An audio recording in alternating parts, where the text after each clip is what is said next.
Thank you very much for listening to this week's talk on the Sedra of Bo, which is the third Sedra in the book of Shemos. And we're dedicating our learning for the safe and speedy release of the last remaining hostage in Gaza, Ran Gvili, and the safety and success of all of the soldiers in the IDF as we continue to face challenging and dangerous times and enemies. And we pray for Hashem's protection and his blessing for the success of all our missions in the struggle against the evil that we face on so many fronts.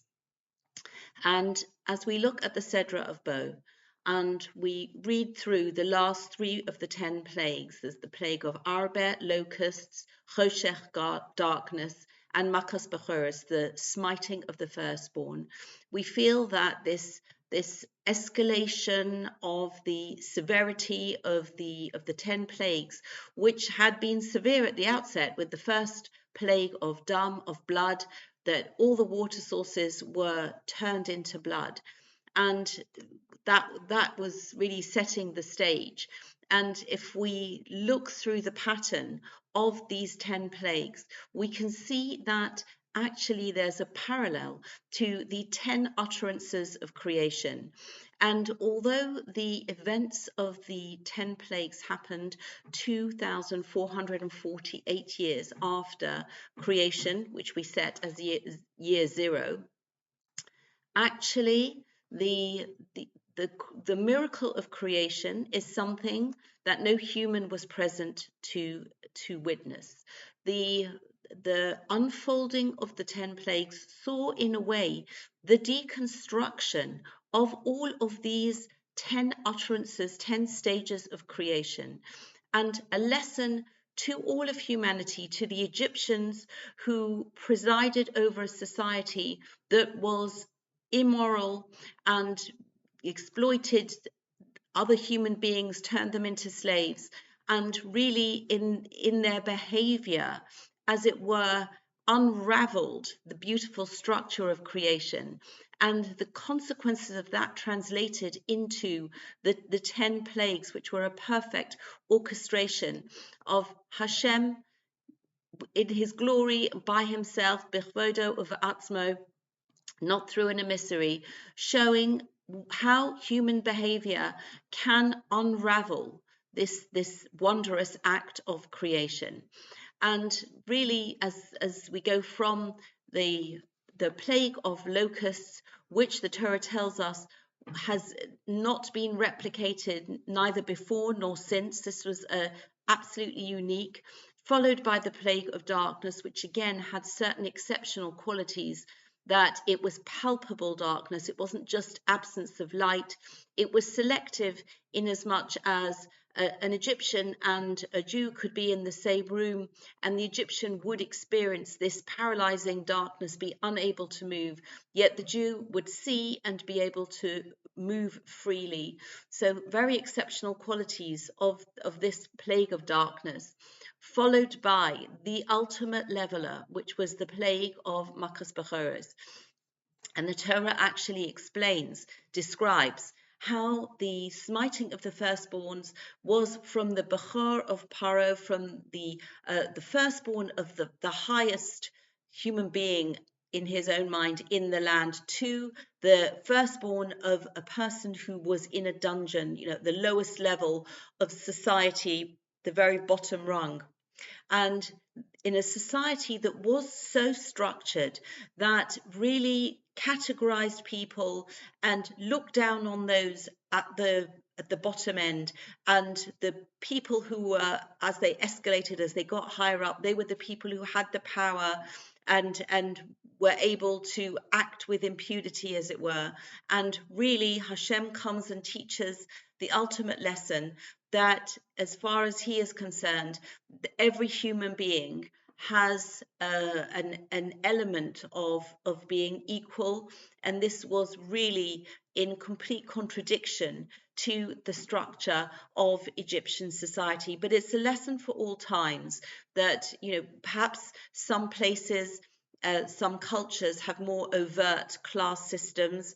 Others will profess to be more equal, egalitarian.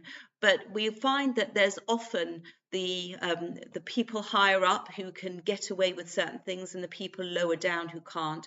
In Hashem's eyes, that is not the case, and Hashem judges us on a level playing field in terms of what our mission is and how we are going to carry out that mission.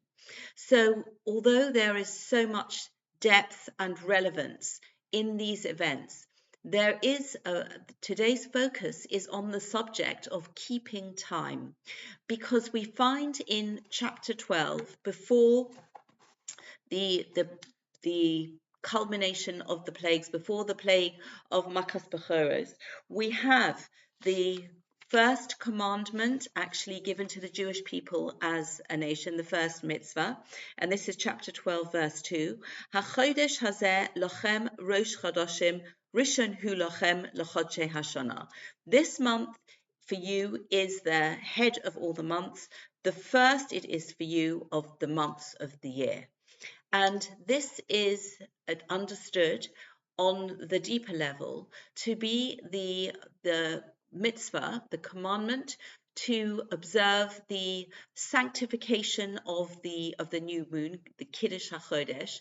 And this, although on the simple, straightforward level, it is referring to the fact that Nisan is the first of the months. Our count of the months begins with Nisan.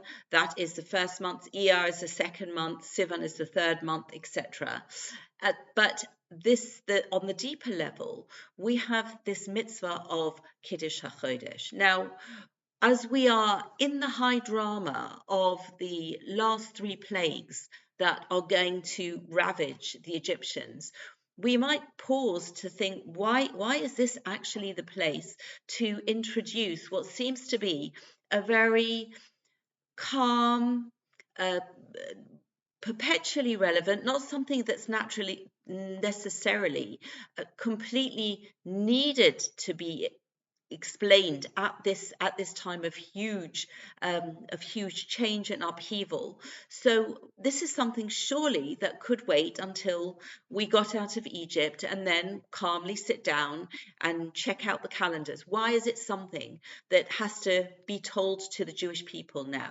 And it actually goes deeper than that, because we find at the very beginning of Bereshis, the first book of the Torah and the first Sedra, Rashi opens by saying that the Torah, logically, if we were using our human logic, then we could have suggested that the Torah begins with this mitzvah. This was the first mitzvah that the Jewish people were commanded as a nation. And if we understand that the Torah is a guidebook, a book of mitzvahs, then perhaps we would think it should start with the first mitzvah given. And this is another area of question. And we are, as we think, we can actually delve even deeper and appreciate how this is something that has such a profound significance and impact on us. So if we are, first of all, considering the fact that the Kiddush HaChodesh, that this is the Jewish calendar, in contrast to the other calendars, many other calendars, different cultures, different nations, which goes by the sun, which seems to be more steady, constantly burning and bright and very much visible. And this is, logical perhaps to go according to the sun. But the Jewish people follow the calendar of the moon, although it is synchronized with the sun with the addition of the leap year.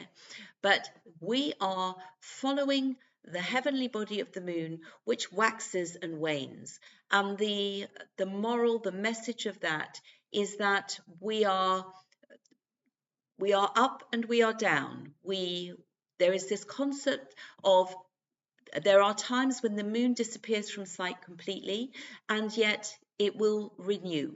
And this hope, this renewal, is very much part of the philosophy of the calendar, of the choice of the moon as the guiding light.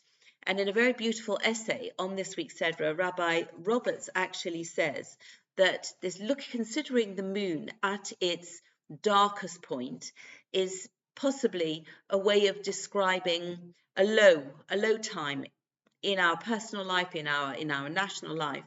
And we are told that failure is not defeat, it is a challenge to try again. And this is one of the messages of the moon.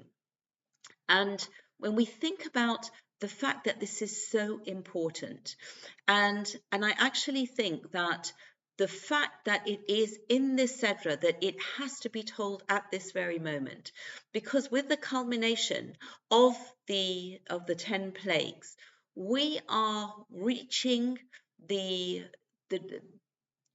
sort of the end almost of this incredible journey that begins with the 10 plagues, the exodus from Egypt, the splitting of the Red Sea, where Hashem is doing everything for us. We are completely passive.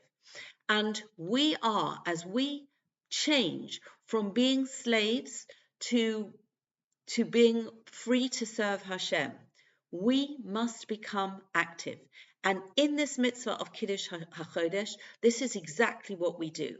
Because Hashem entrusts us to fix the calendar by using the moon as our reference point.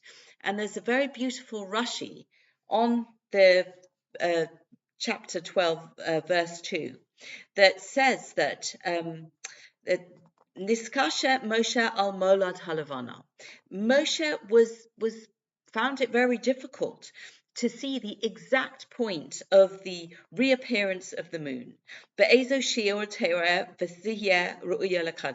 What size must the moon appear for it to be fit to be sanctified? Therefore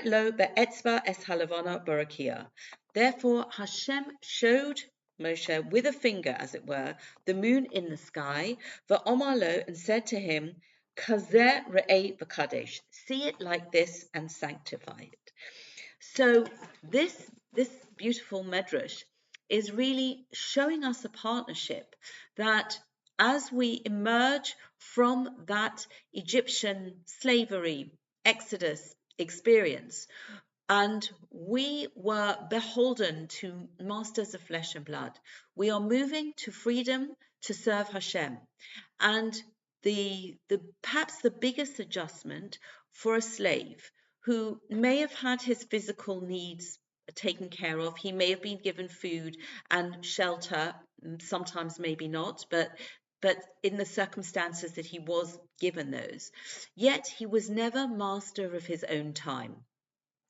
And with this mitzvah of Kiddush HaChodesh, Hashem is entrusting us. Hashem is showing us that He has confidence in us. And this is also another expression of His love for us, and that we are able to, with this mitzvah, take charge of applying the mitzvahs in the Torah that we are going to come to after we receive the Torah, fixing the calendar, fixing the 3 foot festivals, the Sholosh Regalim, fixing the Yomim Noraim, fixing the days of Rosh Hashanah and Yom Kippur.